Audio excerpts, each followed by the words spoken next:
a song. I don't think I will. Not tonight. You don't get damn full either. No.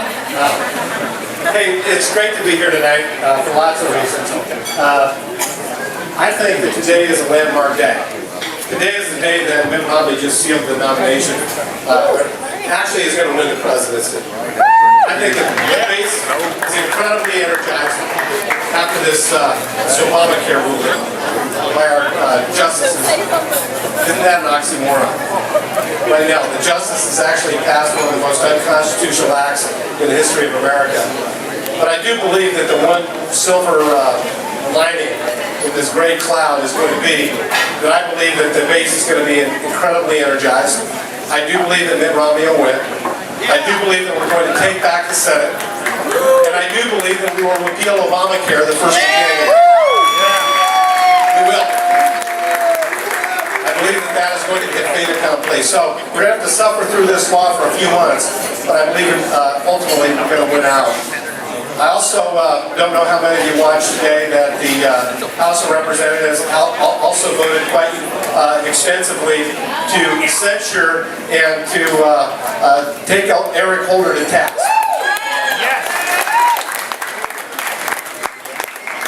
This president has proven time and time again that he doesn't understand the separation of powers.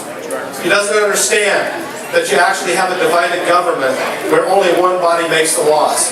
This president has tried through executive order to do activity after activity after activity. Recently, whether you agree or not with what he did last week on the immigration policy, it's immaterial. He violated the Constitution of the United States.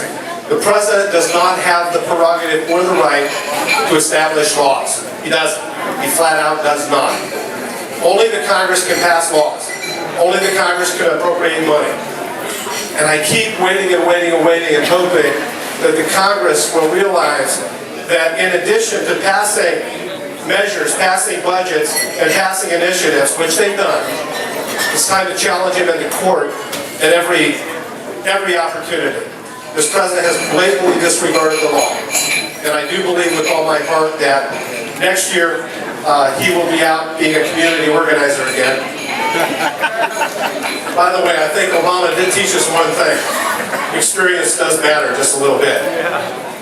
And we've gotten all the hope and change I think we can stand. It's time to get an adult in the White House. Nope, 2012. Let me see that bumper sticker. I want to show that to everybody.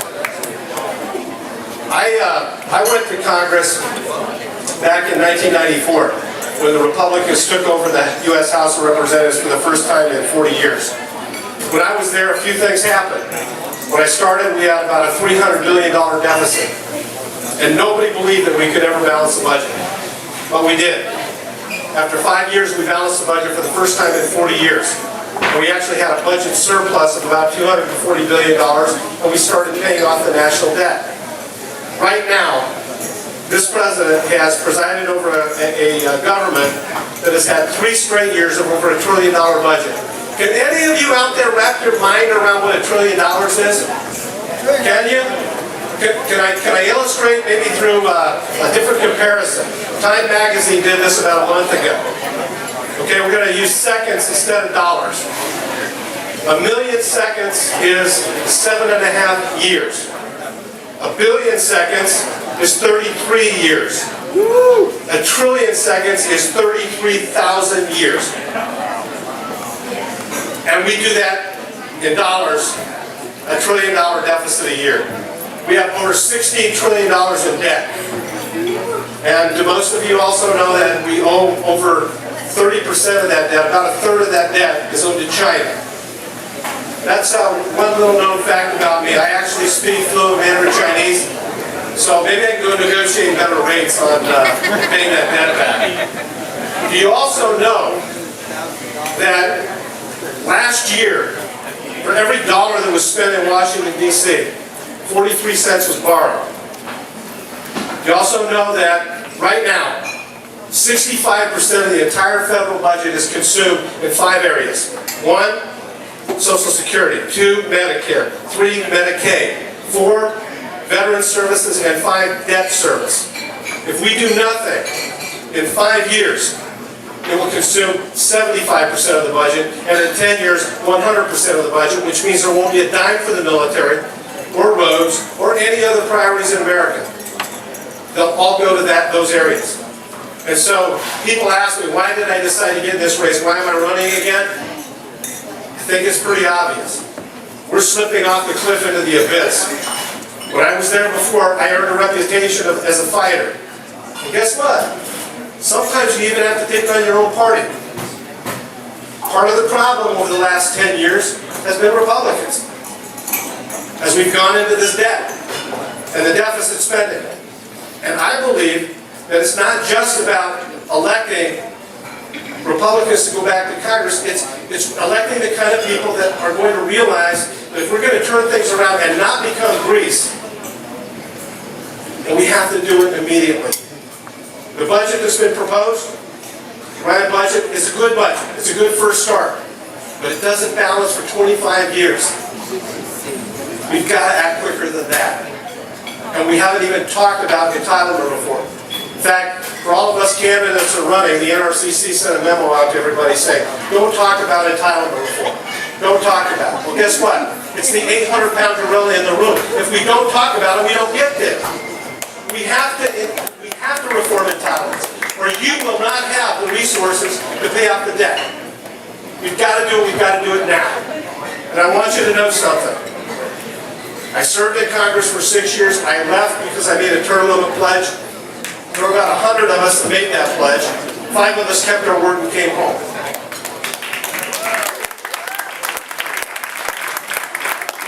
I'm not running again because I feel like I need to be called Congressman again. I checked that off my bucket list long ago. I'm running because I am scared to death of where this nation is headed if we don't get some adults back there. And go back and cut government and do what Ronald Reagan tried to do. And that is put the responsibility back to the states. Have local control. Get back to a really efficient government where the federal government only does the specific things that, guess what? Were approved in the Constitution of the United States. Article 1, Section 8 gives only 20 enumerated powers to the U.S. Congress. And the 10th Amendment, which is one of my favorites, right next to the second, which is my very favorite.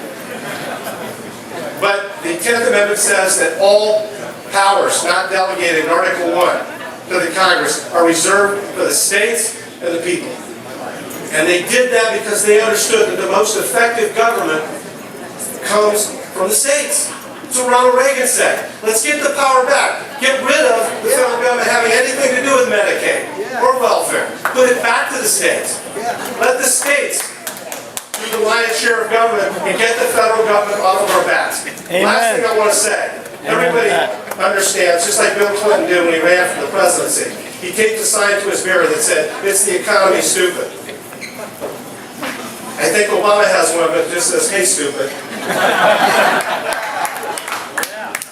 But I believe that if we're going to get business working again, we have to have a reasonable tax structure. We've got to simplify the tax code, and we've got to get government off of businesses' backs. I mentioned I speak Chinese. I've been over there many times. Why is it that the Chinese now are acting more capitalistic than we are? It's time for America to realize that the free enterprise system is what made us great, and business can't succeed again if government gets the hell out of the way. That's what I want to do.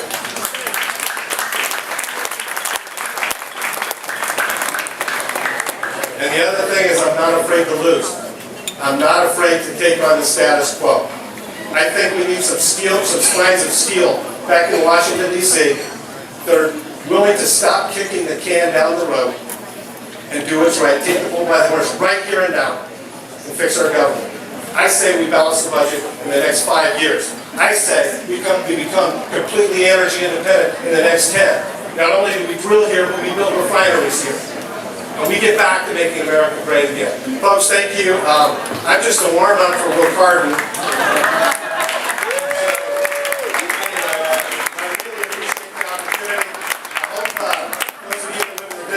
Opportunity to go back and fight my guts out for you to get this country back on track. Thank you very much.